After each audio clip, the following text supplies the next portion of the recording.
अरे नातिया के नाती मार के करवा तो बिया जरा रस दादा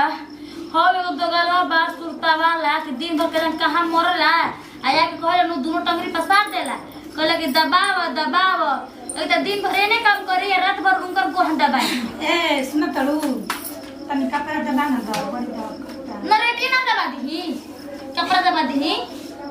दिन भर ये आदमी कर तो मरता कपड़ा दबा दो और तो नती को भर दबाते तो मरबे करी ना एगो इहो अंदर कपार पे चढ़ खाती कपार दबा दे का खाती गाल कर दिया तो खाली खा के सुते खातिर काल तो रख ले देले बिया खातिर नहीं तो तू को छछनाओ तड़ू घर में पूरे तो उतर कर दड़ू किस बार में तो चाची नहीं कर होय नती में जानी नहीं तू तब लेके चलावेला के का के लेके आवेला कपड़े के नजर ठीक रही ना हां ई देखो तनी कपारे पानी दबा के तनी कपड़ा दबा ना कौन कहते कि नरेटी ये धके दबा दे दबाइए रे मैं चिंता नहीं हमरा के ला मां हमरा से छोट बहुता कोई इतनी त का होई का करे आई बड़ करे खातिर आई बड़ू हां त का करे आई बिन तक सब के देह में तेल गला कर चली का ना दिन में तो खाना बनाते बनाते मरते बनी धक झखुरा कबारिए ले लड़ली हमारा जोरेटा देखो मैं झोकरे के मार लू अब तो एक घर में 1 सेकंड ना रहम अभी निकल तनी हम घर अपना गांव में जो ओ मैं घर में एक क्षण ना रहम हम ई आदमी मरता आ के बछले मरता हो कन्या जाते नहीं हर का कहे नाम बा नहीं हो तब का लोग तो खेक मोटर को ठिका है के बनले भाई अरे हाले में आइल हो नहीं हर कुछ करे मन का करे जा फाटता बोला ना का तना बोला तड़ू हो तना का बोला तनी होई बीच में टोकनी ना बिलाई बन के आ कहां चल देलू नहीं हर जाता नी ई का तारा बार आदत खराब हो नहर चल देलू बार गायत खराब अपने माई के ना कहनी हैं का चलो घर चलो घर ना जी देखी घर ना जी ई तारा आदत ठीक बा का कहता रे आदत ठीक बा अपना माई के ना जगह कहलो से हैं सुना हाथ जोड़ा तनी दुआ को बारू गोहर देख हमरा सामने हाथ मत जोड़ो तो हाथ तोड़ के तोरा हाथ में धरा अच्छा जा चलो घरे तो बोली ह चलो घरे तो हम घर ना जी तोरा हम जाते अपना नहीं हर बताओ ए दादा ना मन बे कहो कि ना मानो के तना और मोहर हरु बोला तड़ी जी देखो तू मत बोलो तू अपना घर जा का तो तू बोलो तो कहू बोली ना कहत नहीं चलो घरे तू चुप रहो अभी तू जो घर है अपना जा अपना घर है का तू घर पे देख ले जाओ लाज नहीं लगला चार बुतन रास्ता में ना देखल जी अखे फोड़ ले के कहां निके हां तो बीच में रह और रुक के टोका में थाम लेके देखो तो देखो चुप रहो का कहता रे तू रे का कहता रे बोल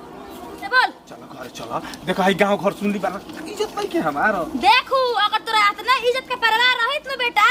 त अपने माई के तू लगाम में रख तो का बुझाइल आके कहत या हमर कपार दबा काहे खातिर तोरा के लेके आइल बानी हां झोटा हम ये का हो हां हमारा मेरा नहीं ई कौन हिया वही लागल टोला महला में तो इनके समझा दो हमरे तू हमरा आंखी के नजर से दूर होता सन अरे तो कहो तरी के चल घर बनू का के घरवा का के रे ना मन बे ना अरे चलो घरे सुनता हूँ सुना ना चलो घरे घर चलो जन भल हटावा चलो घरे ई क्या करता है तेरे ई क्या करता है चलो देखू अरे तर हमरा कइले घर चल अरे पर हमरा करता रे अरे तर करता रे देख ना मन बे ते ना मन बे ते ना मन बे रे ना मानम रे हम जाते रे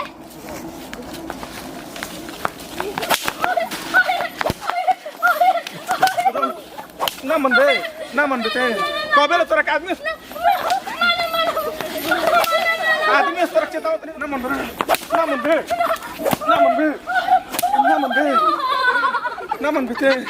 अरे नातिया के नाती मार के गड़वा तो मार के गड़वा ना मानो और नहीं दे हम ना रह तनी और ले रह और रे ना मेरे पति देव हम नहीं मानूंगे ना नहीं जेबे चलो झोरा उठाओ चलो झोरा उठाओ कबे ले तहरा के गोड़ पकीरता नहीं हाथ पकीरता नहीं तू बने चल घर चल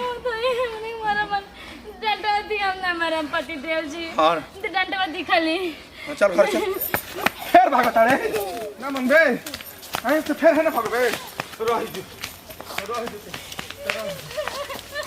चल घर कहा तनी चल लूं हम ना जाए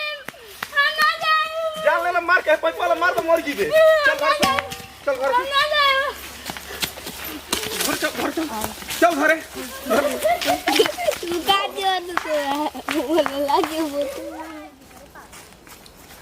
नमस्ते प्रणाम, हम रचना कुमारी।